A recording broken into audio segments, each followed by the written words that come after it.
Hi అండి, నమస్తే. ములక్కాయ పప్పుచారు అండి, చాలా టేస్టీగా ఉంటుంది. ముందుగా ఒక కుక్కర్ తీసుకొని 1 అవర్ నానబెట్టుకున్న ఒక టీ గ్లాస్ కందిపప్పుని కుక్కర్లో వేసుకోవాలి. ఇప్పుడు దాంట్లో పసుపు, కొంచెం ఆయిల్, ఒక రెమ్మ కరివేపాకు కూడా వేసుకొని ఒక పెద్ద గ్లాసు వాటర్ పోసుకొని కుక్కర్ మూత పెట్టుకోవాలి. కుక్కర్ మూత పెట్టుకొని స్టవ్ ఆన్ చేసుకొని 4-5 విజిల్ వచ్చే వరకు ఉడకనివ్వాలి. తర్వాత స్టవ్ ఆఫ్ చేసుకొని కుక్కర్లో ఆవిరంతా పోయాక మూత తీసుకొని పప్పుని మంచిగా మెత్తగా వెనుపుకోవాలి. ఇలాగా పప్పు గుత్తితో వెనుపుకున్న తర్వాత పక్కన పెట్టుకోవాలి. తర్వాత స్టవ్ ఆన్ చేసుకొని ప్యాన్ పెట్టుకొని ఆయిల్ వేసుకొని తాలింపు గింజలు, ఎండుమిరపకాయ, చిన్నుల్లిపాయ, కరివేపాకు వేసుకొని తాలింపును బాగా వేగనివ్వాలి. తాలింపు వేగిన తర్వాత ఒక ఉల్లిపాయ కట్ చేసుకొని వేసుకోవాలి. తర్వాత పచ్చిమిర్చి చీలికలు కూడా 2 వేసుకోవాలి.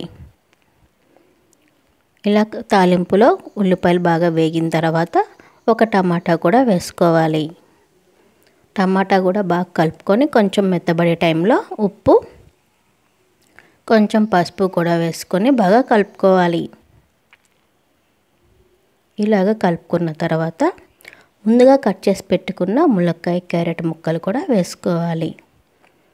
ఇలా వేసుకొని బాగా కలుపుకొని కొంచెం మగ్గనివ్వాలి. దీంట్లో కొంచెం ఇంగువ కూడా వేసుకోవాలి. ఇంగువ వేసుకొని కొంచెం కారం కూడా వేసుకోవాలి. ఇప్పుడు బాగా కలుపుకోవాలి. కొంచెం కలిపిన తర్వాత కారం కూడా వేగిన తర్వాత చింతపండు రసం వేసుకోవాలి. చింతపండు రసంలో కొంచెం సేపు ములక్కాయలు, క్యారెట్లు 2 నిమిషాలు ఉడికిన తర్వాత ముందుగా ఉడకపెట్టుకున్న పప్పులో ఇదంతా తాలింపు అంతా వేసుకొని బాగా కలుపుకోవాలి. తగినన్ని వాటర్ పోసుకొని ములక్కాయలు, క్యారెట్లు బాగా ఉడికే వరకు ఉడకనివ్వాలి.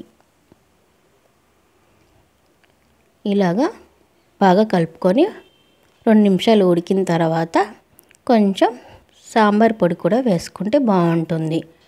ఒక చిటికెడు సాంబార్ పొడి వేసుకొని బాగా మరిగిన తర్వాత ఒక 10 నిమిషాల తర్వాత కొత్తిమీర వేసుకొని బాగా కలుపుకొని స్టవ్ ఆఫ్ చేస్తే ములక్కాయ పప్పుచారు రెడీ.